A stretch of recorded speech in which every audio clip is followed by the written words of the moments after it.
Yeah. Hey, come on in. Well, look who's here, Chester. Hi, how are you? Well, come on in, have a seat. Sit right here. Yep, make yourself comfortable. But you can't stay long? Oh, that's okay. Still, I'm glad you've come. You know, Chester and I were just discussing the Ten Commandments, and he was just about to recite the first four. Are you okay if Chester practices with us? He was just going to tell me that. You are? Okay, great. All right, so Chester's going to recite the first four commandments. Okay, Chester, go ahead. Let's see. Commandment 1, thou shalt have no other gods before me. Well, good so far. Commandment 2, thou shalt not make unto thee any graven image or any likeness of anything that is in heaven above, or that is in the earth beneath, or that is in the water under the earth. Thou shalt not bow down thyself to them, nor serve them. For I, the Lord thy God, am a jealous God, visiting the iniquity of the fathers upon the children unto the third and fourth generation of them that hate me, and showing mercy unto thousands of them that love me and keep my commandments. Very good, Chester. That was a long one. Commandment 3, thou shalt not take the name of the Lord thy God in vain, for the Lord will not hold him guiltless that taketh his name in vain. Right again. Keep going. Commandment 4, remember the Sabbath day to keep it holy. 6 days shalt thou labor and do all thy work, but the seventh day is a Sabbath of the Lord thy God. In it thou shalt not do any work, thou, nor thy son, nor thy daughter, nor thy manservant, nor thy maidservant, nor thy cattle, nor thy stranger that is within thy gates. For in 6 days the Lord made heaven and earth, the sea, and all that in them is, and rested on the seventh day. Wherefore the Lord blessed the Sabbath day and hallowed it. Excellent work, Chester. And did you know that commandment is repeated in Leviticus chapter 23, verse 3? It says here, 6 days shall work be done, but the seventh day is a Sabbath of solemn rest, a holy convocation. You shall not do work on it. It is the Sabbath of the Lord in all your dwellings. Well, now I understand that the Sabbath means rest, and that we are to set aside one day for rest and worship. And I understand that we gather for worship on Sunday, the first day of the week, because that's the day Christ rose from the dead. But what? Well, how exactly do we keep the Sabbath day holy? What is it that we're supposed to do? Well, funny that you should ask, because you're asking how the Sabbath or the Lord's Day is to be sanctified. What? Sanctified. Sanctified means to set something apart, to be devoted to something, or to keep something holy. Oh yeah!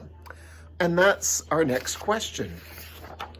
How is the Sabbath to be sanctified? That is, set apart or made holy. And how is the Sabbath to be sanctified? Well, here's the answer that the Catechism gives. It says, 1 day in 7 should be especially devoted to corporate worship and other spiritual exercises that restore the soul's rest in God and zeal for his name. It should provide physical refreshment and fit one for a week of devoted service to Christ. Well, that's a lot to take in. Well, what does all mean? Well, let's take it little by little. First, it says that 1 day in 7 should be especially devoted to corporate worship. What's corporate worship? Well, corporate means a large group or body. The church is sometimes called the body of Christ. And when the church gathers in a large group, it is corporate. It's a corporation, a large body.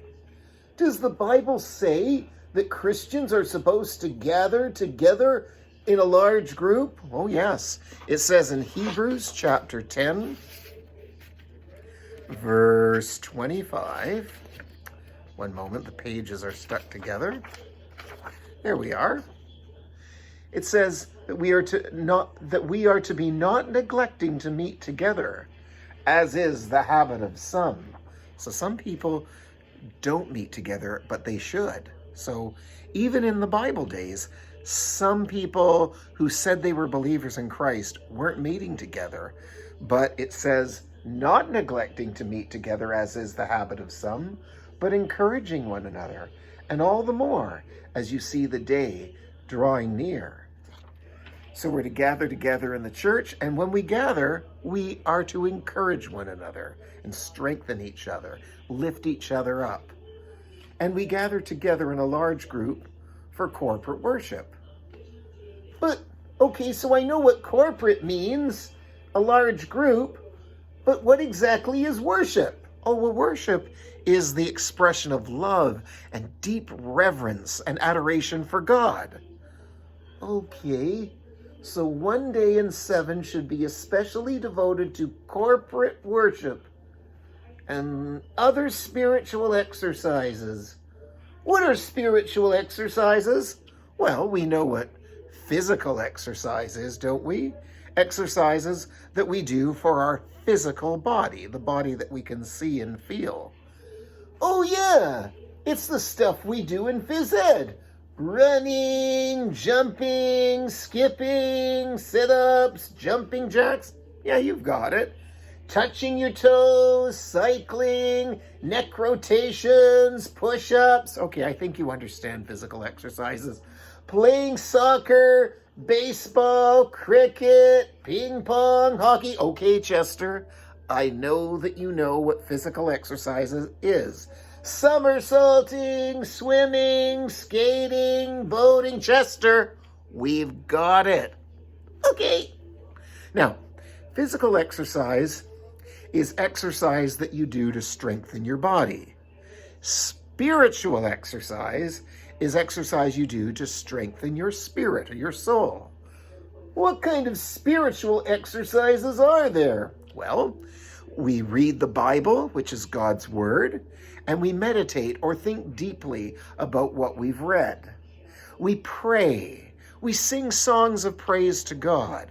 These are all valuable spiritual exercises that we do to honor God and make us spiritually healthy. Shouldn't we do these things every day? Well, yes, we should. But the Lord's Day is especially dedicated to Him for these things. As the Catechism says, these exercises restore the soul's rest in God.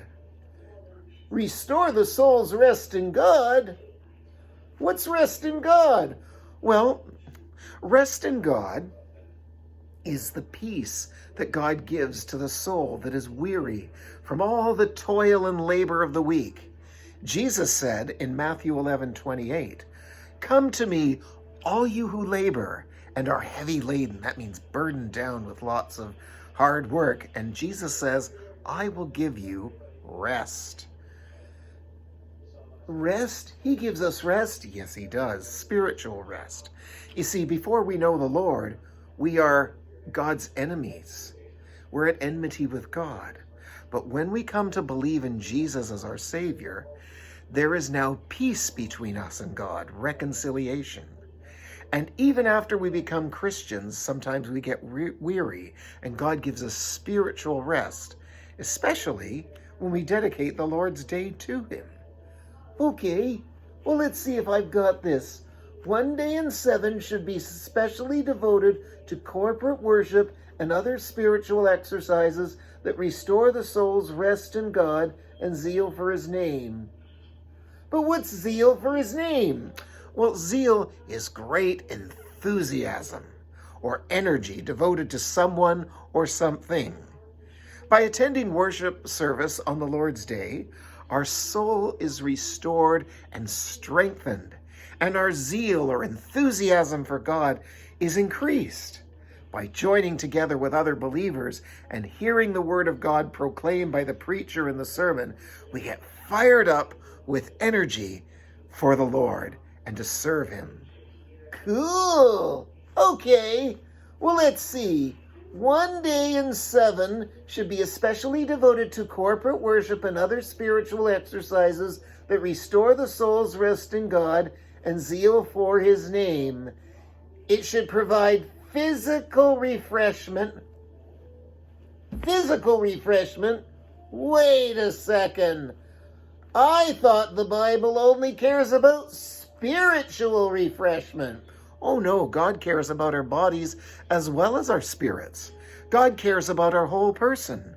By giving us a day in which we rest from 6 days of working, we also strengthen our bodies and restore them as well as our souls. Oh, okay. So we've covered almost all of it. Let's see. 1 day in 7 should be especially devoted to corporate worship and other spiritual exercises that restore the soul's rest in God and zeal for his name. It should provide physical refreshment and fit one for a week of devoted service to Christ. What does it mean to fit one? Well, it makes us better able to do something. Okay, so by resting 1 day in 7, we're better fit for working for God during the week? Yep, you got it, Chester. In Isaiah chapter 58, verses 13 and 14, it says, here, I'll hold it up, it's pretty long. If you turn away your foot from the Sabbath, from doing your pleasure on my holy day, and call the Sabbath a delight, a holy day of the Lord, honorable, and shall honor him, not doing your own ways, nor finding your own pleasure, nor speaking your own words, then you shall delight yourself in the Lord, and I will cause you to ride on the high hills of the earth, and feed you with the heritage of Jacob your father. The mouth of the Lord has spoken. And in Mark chapter 2, verse 27, Jesus says, the Sabbath was made for man, not man for the Sabbath. So the Sabbath day, the day of rest, is made for our benefit. Oh boy, I can't wait for Sunday. I get to meet with God's people, worship the Lord with them, and get spiritually and physically strengthened. Well, Lord willing, I'll see you there. And I hope to see you as well meeting with the church this coming Sunday. Remember, God has given us the Lord's Day for our benefit, so that we may get to know God better and strengthen ourselves spiritually. Join us next week, Lord willing, when we'll learn a little more about the celebration of the Lord's Day. Goodbye.